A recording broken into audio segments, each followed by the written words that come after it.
the heart of a quiet forest. Nora Whitaker discovered an abandoned train car in the forest, hidden beneath years of moss and silence. Most people would have walked away, but Nora saw more than rust. She saw a second chance. What started as a forgotten relic soon became a sanctuary for grief, healing, and hope.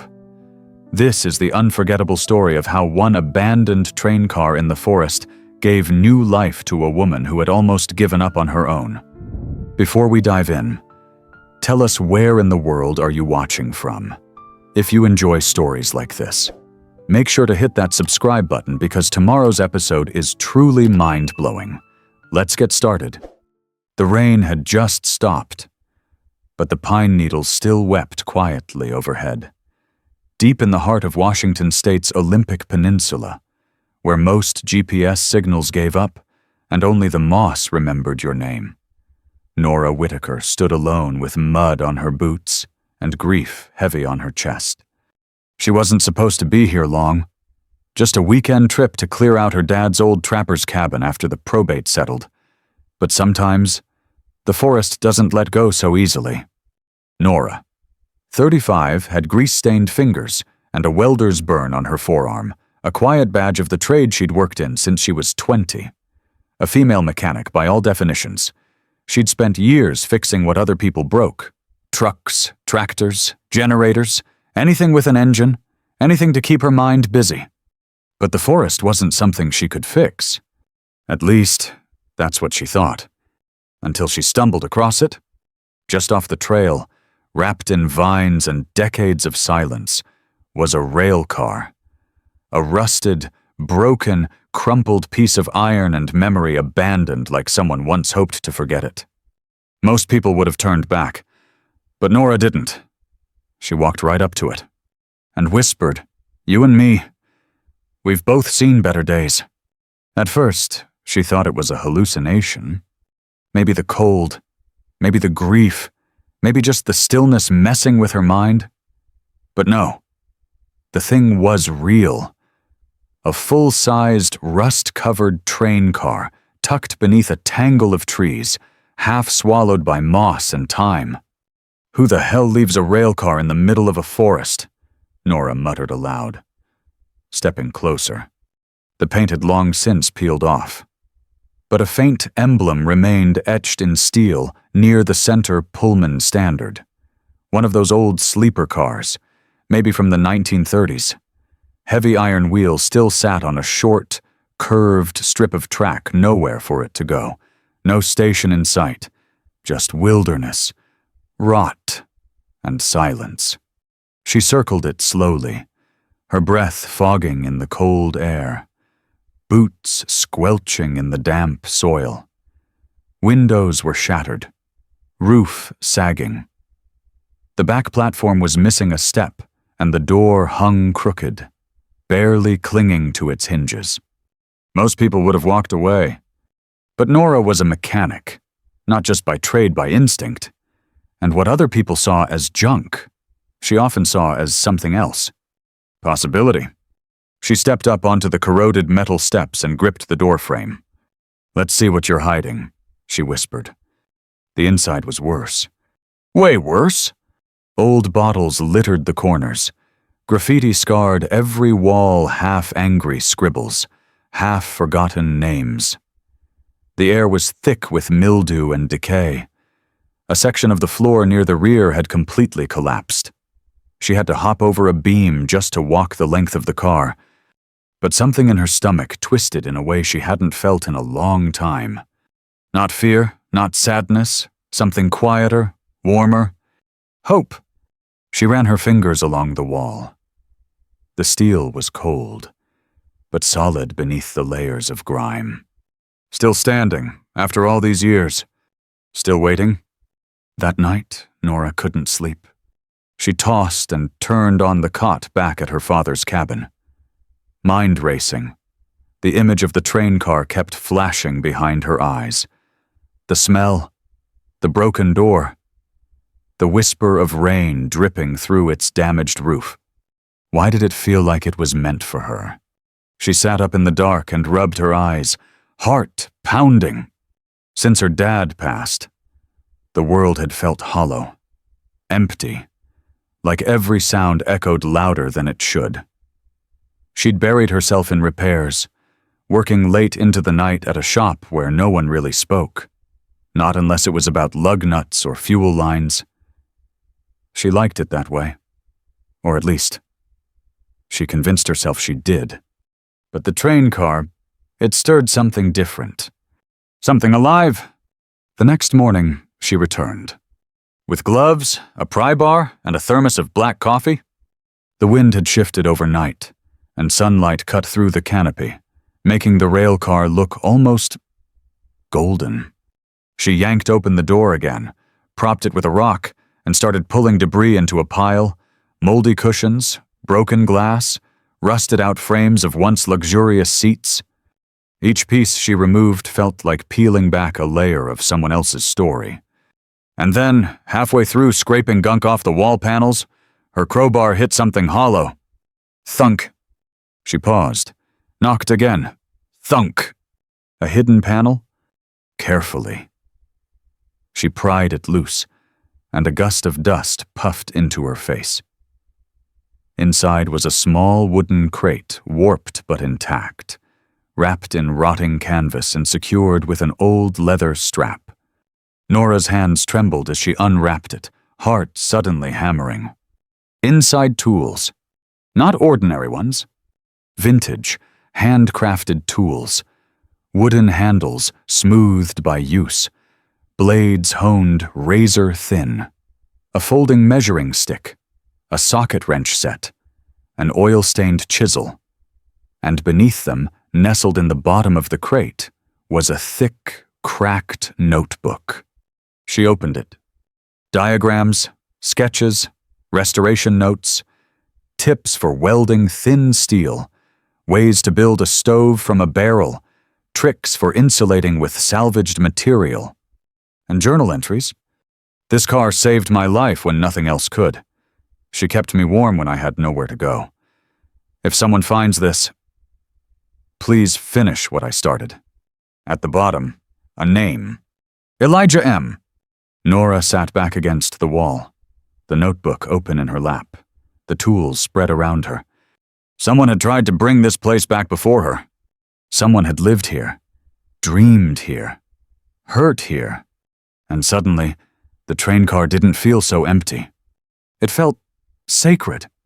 Over the next 3 days, Nora barely left the site. She hauled out broken furniture, swept out decades of filth, patched up holes with scrap wood from her dad's shed.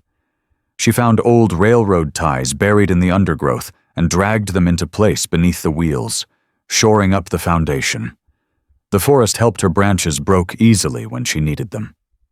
Sunlight lingered just a little longer each afternoon. She lit a fire outside one evening and sat on the platform with Elijah's notebook in her lap. "I don't know what I'm doing," she whispered to the trees, "but I think this matters." And in that moment, for the first time in a long, long time, she felt like she was breathing for real. That night, she brought her sleeping bag into the rail car. The roof still leaked in places. The floor still creaked. The cold still bit at her toes. But she didn't care. She tucked Elijah's notebook beside her, stared at the flickering flame of her oil lamp, and whispered into the dark. "I think you were right. This place, it could save someone again." The third morning inside the train car was different. Not because of the frost clinging to the window frames, or the creaking metal beneath her boots, or even the faint smell of smoke from the fire she'd managed to keep alive through the night. It was the sound, a faint clang, then silence, then another metal on metal, deliberate, rhythmic. Nora froze, mug of coffee halfway to her lips. She wasn't expecting anyone. No one knew she was here. Her heart skipped. She crept to the open door and peered outside. At first, she saw nothing but trees and shadows. Then, movement.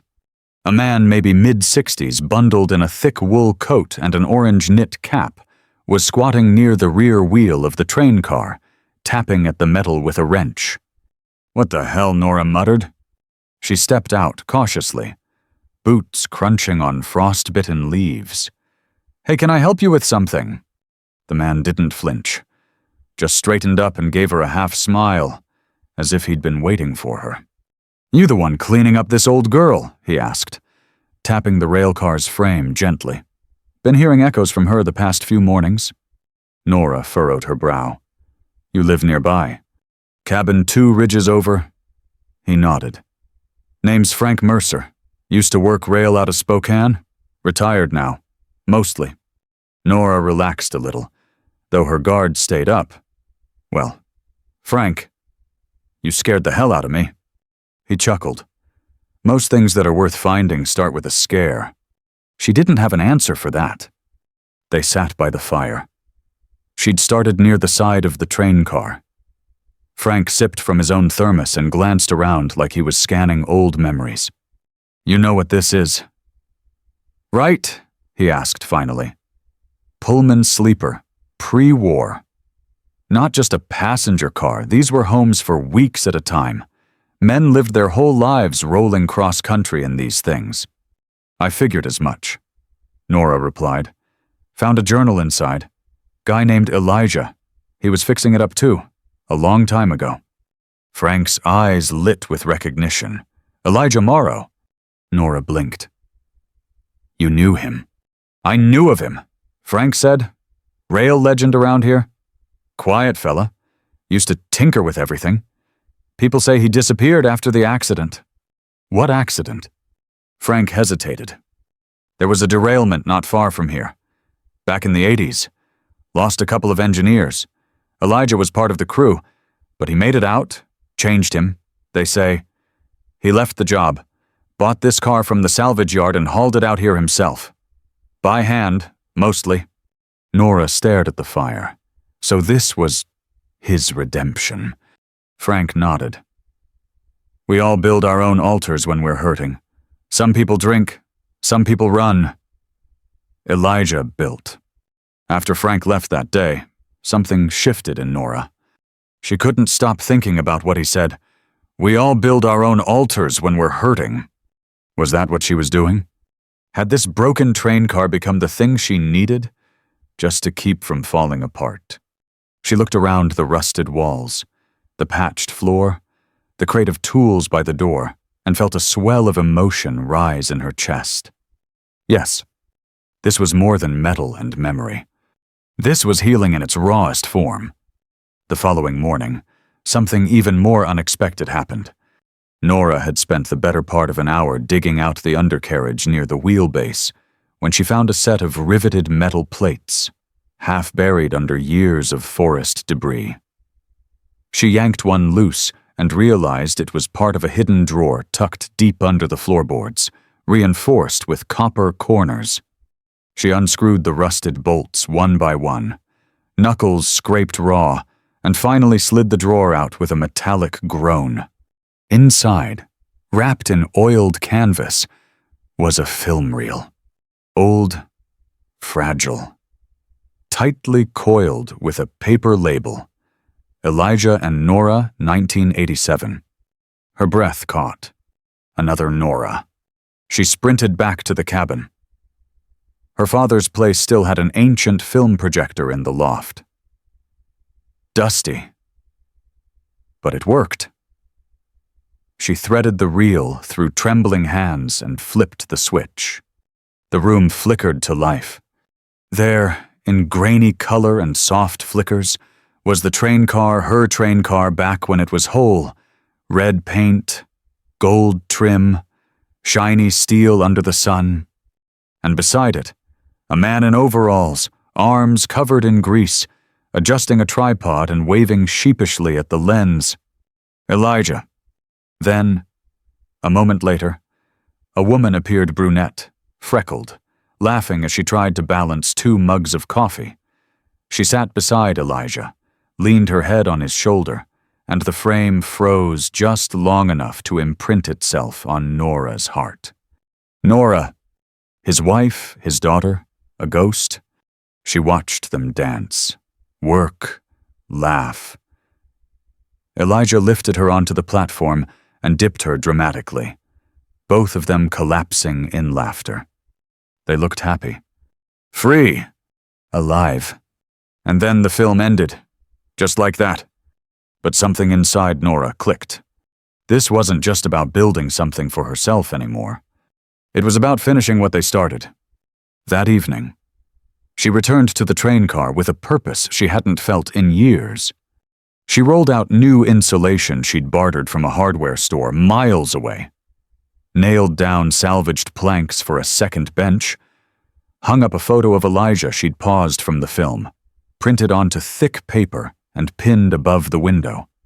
Then, just beneath it, she wrote in charcoal, "In honor of the ones who came before, and for the ones still searching." That night, a cold wind howled through the forest, but the car felt warm, not from heat, but from story, from memory, from belonging. And as she lay on the floor, wrapped in blankets, Elijah's notebook beside her, and the forest breathing just outside the windows, Nora whispered into the dark, "You didn't build this alone, Elijah, and I won't finish it alone either." The days grew shorter, and the forest grew quieter. A soft hush fell over everything, like the trees themselves were watching. The rain came more often now, soaking the moss until it dripped in slow tears down the bark of old firs. But inside the train car, that once-forgotten shell in the woods, a spark had taken root. Nora Whitaker woke each morning with a reason. Not obligation, not grief. Something lighter. Purpose. She had a routine now. Stoke the fire in the salvaged barrel stove, warm her hands over a chipped enamel mug, open Elijah's notebook, now covered in sticky notes and fingerprints, sketch out goals in the margins, finish window frame, rewire junction box, patch roof seam above cot. Small things, manageable things, life-giving things. One afternoon, while clearing brush from around the back of the train car, Nora heard something rustling near the tree line. She stood still, listening. Then, a small voice rang out. "Is this your place?" She turned and saw a girl, maybe 8 years old. Freckles, rain boots, a backpack nearly swallowing her frame. Before Nora could respond, a woman burst through the ferns behind her, eyes wide with panic. "Lena," she called. Then, spotting Nora, "I'm so sorry, she just ran off ahead. I didn't know anyone was out here." Nora lifted a hand. "It's okay. You're not trespassing." The woman caught her breath. "We're staying at the trailhead cabins. Saw the smoke. She begged me to check it out." Lena pointed at the rail car. "It looks like a storybook." Nora chuckled. "Sometimes it feels like one." The woman introduced herself as Rachel, a single mom from Portland trying to give her daughter a nature break from iPads and school stress. "You built all this?" she asked, glancing around the clearing. "This is incredible." "I'm still building," Nora said, almost embarrassed. But Rachel shook her head. "No. Really.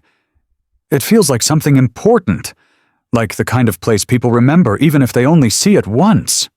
After that day, they returned often. Lena brought stories she'd made up about the forest creatures she imagined lived under the train car. Rachel brought soup and coffee and helped sew patches onto the curtains that Nora had stapled up as insulation. They didn't come to help. They came to belong. And it made all the difference. Nora found herself laughing more, talking more. One evening, she caught herself humming an old tune her dad used to whistle while fixing his motorcycle. She hadn't thought of it in years, but it returned like muscle memory, like the forest had drawn it out of her. She scribbled the melody in the margins of the notebook and labeled the page Soundtrack of Progress. Then something else happened. The train car started attracting more people. A backpacker passing through asked to sit by the fire for the night. A retired forest ranger named Bill offered to help reinforce the old roof. Someone left a tin box on the platform with a note tucked inside. I came through here 2 years ago. This place was dead quiet then. Came back today and found life again. Thank you. Nora read it 3 times, hands shaking. She hadn't just restored a train car, she'd built a refuge. And then came the letter. It was slid under the latch one windy morning, folded carefully, handwritten. The paper smelled faintly of tobacco and pine. Dear Nora, I was Elijah's brother. I visited the clearing today and saw your work. I almost didn't leave this note, but I couldn't walk away without saying this. He would have been proud of you. After the derailment, Elijah carried a weight none of us understood. He came here to disappear. But now, because of you, he's remembered. Thank you for giving his dream a heartbeat again. Walter Morrow. Nora read it with her forehead resting against the cool metal of the train wall. Tears came slowly, quietly. She didn't cry because she was sad. She cried because, for the first time in years, she felt seen. That night, she didn't write in Elijah's journal. She opened a new one, her own. The first page, she scrawled, "This is no longer a place for hiding. This is where people come to remember who they are. N.W." The next day, a boy showed up. 17, maybe 18. His name was Leo, and he said someone told him about the train in a group chat. He'd hiked 10 miles alone to see it. "I'm not good with people," he said quietly, eyes on the floor, but something about this place felt like maybe it wouldn't expect anything from me. Nora handed him a hammer. "Then help me hang this shelf." He stayed for 4 days. Didn't talk much, didn't have to. But when he left, he turned to her and said, "Thanks for not asking me why I came." Nora nodded. "I came here for silence, too." That evening, after the fire crackled low and the stars returned, Nora sat on the old bench she'd sanded down from scrap wood. She listened, not just to the wind, to the train car itself. The metal walls creaked softly. The pine outside swayed like it was breathing, somewhere in the trees. A fox called out, and in the quiet between sounds, she felt something new. Not emptiness, not pain, just peace. She closed her eyes and whispered into the space Elijah once called home. "You didn't just build a shelter, you built a ripple. I'm just riding the wave." Autumn in the forest doesn't come with grand fanfare. There are no marching bands of gold or crimson like back east. Here, it comes quietly in the shifting scent of pine, the deepening hush between the trees, the way the sun lingers a little lower with every passing day. Inside the train car, however, something entirely different was unfolding. Color? It began with a splash of orange, a throw pillow sewn from a flannel shirt Rachel had left behind. Then came deep greens from old seat covers Frank had found in his garage. Nora painted the rusted window frames a bold navy blue. The place no longer looked abandoned. It looked inhabited. Not perfect, not polished, but lived in, and more importantly, welcoming. One foggy morning, Nora was sipping coffee on the platform when Rachel returned, not just with Lena this time, but with a woman in a long cardigan, eyes bright behind thick glasses. "This is Miss Cartwright," Rachel said. "She's a local librarian, and my neighbor. I told her about the train." Miss Cartwright was nearly buzzing with excitement. "Do you know what you've built here?" Nora raised an eyebrow, amused. "A glorified fire hazard." The librarian laughed. "No, you've built something this town didn't even know it needed. I run a youth outreach program. We do reading circles, journaling workshops, even story walks in the woods." She glanced around at the reclaimed benches. the wood stove, the makeshift bookshelf Nora had built from old apple crates. This could be a sanctuary for stories. Nora blinked.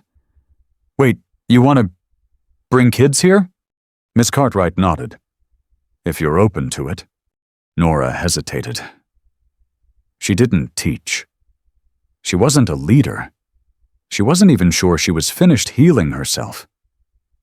But then she looked around at the space, this strange hybrid of pain, love, and effort, and realized it wasn't hers alone anymore. The first group arrived 2 weeks later.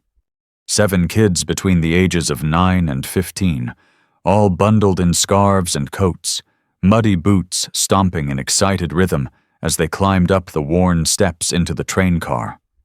They gasped. One girl whispered, "It smells like campfires and books." A boy asked, "Is this where people used to live?" Nora smiled. "It's where people start over." They read poetry beside the stove, passed around blank journals, and wrote stories on folded paper. Nora watched from the doorway, unsure of what she was feeling until it hit her. Joy. Real, unfiltered joy. The train car wasn't just a project anymore. It was a bridge. Word spread. A local teacher emailed asking if her class could visit. A woodworking instructor offered to bring his students to help build additional seating. A small folk band asked if they could play a set by Lantern Light, just to be part of the magic. People began to call the train car by a name someone had scribbled on a piece of driftwood and nailed to a tree. The Heartline car, because, as the note beneath it read, every broken thing deserves a second heartbeat. Anonymous. One night, after a group of teenage girls had finished hanging hand-sewn fabric stars from the ceiling beams, Nora sat alone by the fire. She opened Elijah's notebook and flipped through pages covered in diagrams, oil stains, and tiny scrawled thoughts. Near the back was a line she hadn't noticed before. It wasn't about making something move. It was about making something matter again. She exhaled slowly, tears burning the corners of her eyes. She got it now. She finally fully understood. Elijah hadn't just been trying to restore a train car. He was trying to restore himself. Just like her. A week later, an unexpected envelope arrived. No return address, just Nora's name in neat handwriting. Inside a typed letter and an old photo. Dear Ms. Whitaker, my name is Eleanor Morrow. Elijah was my grandfather. I stumbled on a blog post about your project. A friend of a friend saw the photos and sent them to me. I wept. I hadn't seen that train car since I was 5 years old. I remember sitting on his lap inside it, drawing rocket ships while he fixed the windows. I remember him saying, "One day this place will help someone else find their way back." Thank you for proving him right. I've enclosed the only photo I have of him with the car. Please hang it somewhere, it can keep watch. With love, Eleanor Morrow.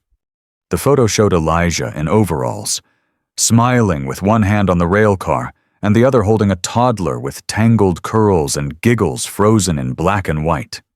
Nora framed it and hung it above the door. The first thing people saw when they walked in. The last thing they saw when they left. That night, as rain tapped gently on the roof, Nora sat beside the stove, a warm blanket around her shoulders. The smell of pine smoke and candle wax thick in the air. The train car no longer echoed with loneliness. It pulsed with laughter, with stories, with life. She opened her journal, her own, not Elijah's, and wrote, "This place was once forgotten. So was I. Now we both get visitors." Then, just beneath it, she added, "You don't need to go far to make a difference. Sometimes, you just need to open the door." It was supposed to be just another quiet morning in the forest. Nora lit the stove, warmed her hands, and cracked open her journal beside a flickering oil lamp. Rain tapped gently on the roof, and the familiar hush of the woods wrapped itself around the Heartline car like a well-worn coat. But then the phone rang. Not hers, the emergency radio she kept for safety, gifted by Frank months earlier. It hadn't made a sound in weeks. She nearly spilled her coffee scrambling toward it. The voice on the other end was quiet, trembling. "Hi. I'm sorry to bother you. My name is Heather. You don't know me, but I heard about the train car from my niece." There was a pause. Then, "My brother died last winter, and my daughter, she hasn't spoken to anyone since." Nora's breath caught. She won't go to therapy, won't go to school, just sits in silence, draws pictures of trees. But then she saw the photos of your place, the stars on the ceiling, the wood stove. She pointed to it and said, "I want to go there." Another pause, this one longer. "Would it be okay if we came by?" Nora didn't hesitate. "Yes. Of course. Come tomorrow. I'll be here." The next morning, they arrived.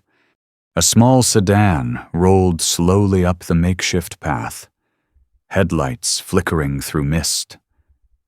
Out stepped Heather, pale and exhausted. Then came a girl, maybe 10 years old. Her name was Sophie. She didn't speak, didn't smile, just stood with a small leather sketchbook clutched to her chest, eyes wide as she stared at the Heartline car. Nora opened the door, heart thudding. "Come in, it's warm." Sophie hesitated, then climbed the steps slowly, her fingers trailing along the chipped handrail. The moment she stepped inside, she stopped and looked up. The fabric stars on the ceiling, all hand-stitched by local kids, swayed gently with the breeze. Sophie stared at them like they were constellations. Heather sat near the stove, her shoulders tight with worry. But Sophie, she explored each corner of the train car in silence, ran her fingers along the bookshelf, touched the window frame Elijah once repaired. Then, without a word, she sat cross-legged in the middle of the floor, opened her sketchbook, and began to draw. They stayed for hours. Heather cried quietly near the stove while Nora made tea. They didn't talk much, they didn't need to. Grief doesn't require conversation. It just asks for company. Sophie filled 3 pages. She drew the stove, the rain, the stars, and then she drew a girl standing in front of the train car, a tiny paper lantern in her hand, light spilling onto the ground like gold. Nora watched her in awe. She remembered what it felt like to be too broken for words. How silence wasn't just a lack of sound, it was a scream trapped inside your ribs. So when Sophie finally stood, walked to the old bulletin board Nora had hung by the door, and pinned up her drawing beside the others, Nora had to step outside to cry. That evening, after they'd gone, Nora sat alone in the quiet. She walked over to the board and looked at Sophie's picture again. In tiny letters at the bottom, scrawled in soft pencil, were the first words Sophie had written in nearly a year. "I felt safe here." Nora's knees gave out. She sank to the floor, her hand pressed to her mouth, tears spilling silently down her cheeks. Not from sadness, from the overwhelming, soul-deep realization that this place, this rusted-out shell she once found buried in vines, had become a lifeline, not just for her but for others, for those who had forgotten how to breathe, how to feel, how to begin again. That night, she opened Elijah's journal for the last time. She flipped to the final page and scrawled in thick ink, "You didn't know me, Elijah, but your broken place became my safe place. And now it's Sophie's too. This train car doesn't move, but somehow it keeps bringing people home." Nora Whitaker. Then she lit a candle in the window, placed Sophie's sketchbook gently on the shelf, and whispered into the quiet, "Keep coming, whoever you are. There's room for you here." Winter came softly that year.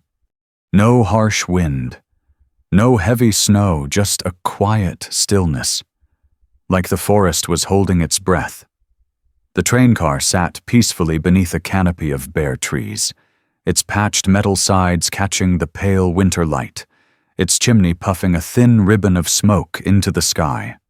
Inside, the Heartline car had never felt warmer. Woven rugs lined the floor. Mismatched mugs hung from hooks above the sink. The bookshelf, once nearly empty, now overflowed with donated journals, children's stories, memoirs, and dog-eared poetry collections, paper stars, stitched with words like hope, stay, and start again, danced above the window. And in the center, beside the stove, sat Nora Whitaker. She cradled a mug of cider in her calloused hands, watching the fire flicker against the walls she once scraped clean with trembling fingers. She looked around. Truly looked, and what she saw nearly stole the breath from her lungs. It was no longer a project, no longer a rescue mission. It was home. What had started as an accidental discovery, a rusted shell in the woods, had become a movement. She had no website, no social media presence, no funding. Just a door that stayed open, and people who kept walking through it. Some came quietly, and left the same way a woman who placed her wedding ring in a tea tin and whispered, "I'm ready now." Some stayed for hours, a veteran who read aloud from a book he hadn't touched in 30 years. Some came in silence like Sophie, and left something behind a sketch, a poem, a breath. The train car had become a mosaic of grief and grace. And then, just days before Christmas, the forest echoed with the crunch of tires on frost and a soft knock on the train car door. Nora opened it and nearly dropped the tea kettle in her hand. Standing on the steps, clutching a box wrapped in brown paper, was her younger brother, the one she hadn't spoken to since their mother's funeral. He looked older, tired, but beneath it all, his eyes were still familiar. "I heard what you've been doing," he said quietly. "Took me too long to come." "I know." Nora didn't speak, she just opened the door wider. He stepped inside, looking around in awe. "You did all this?" She nodded. He turned toward her, eyes glassy. "You did more than rebuild a train. Nora, you rebuilt you." And that was the moment she finally broke. Not from pain, but from relief. They sat together on the old bench near the stove, passing cider back and forth, saying little, meaning everything. That night, a small group gathered. Rachel brought gingerbread and cider. Frank played a quiet tune on an out-of-tune harmonica. Miss Cartwright read a poem. Sophie came with her sketchbook and gave Nora a new drawing. It was of the train car, glowing in the dark, its door wide open. People stood inside and outside, holding candles, all facing inward. At the top of the page, in soft pencil, Sophie had written, "This place doesn't move, but it brings people back to life." Nora framed it immediately. As the evening drew to a close, Nora stepped out onto the back platform. The forest was silent, except for the sound of wind rustling through branches and soft laughter drifting out through the open windows. She looked up at the stars, then down at her hands. Rough, scarred, strong. These hands had built something that couldn't be measured, not in money, not in progress photos, but in the stories it held. She picked up her journal one last time, turned to the final page, and wrote,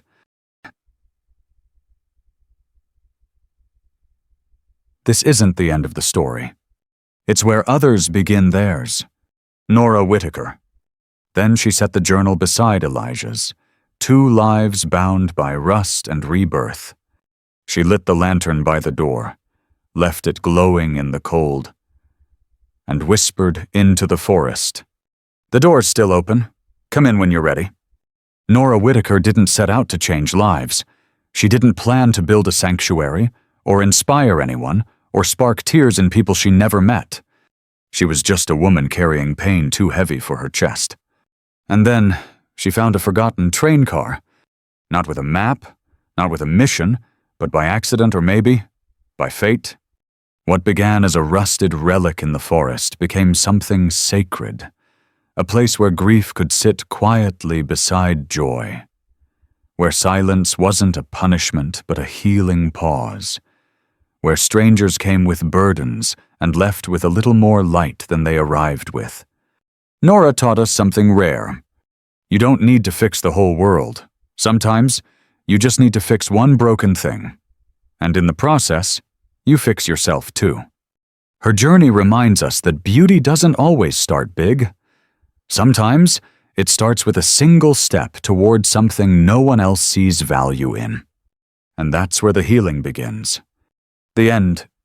Up next, 2 more stories of resilience and hope. Click to keep walking with us and hit subscribe if you believe forgotten places can become sacred again.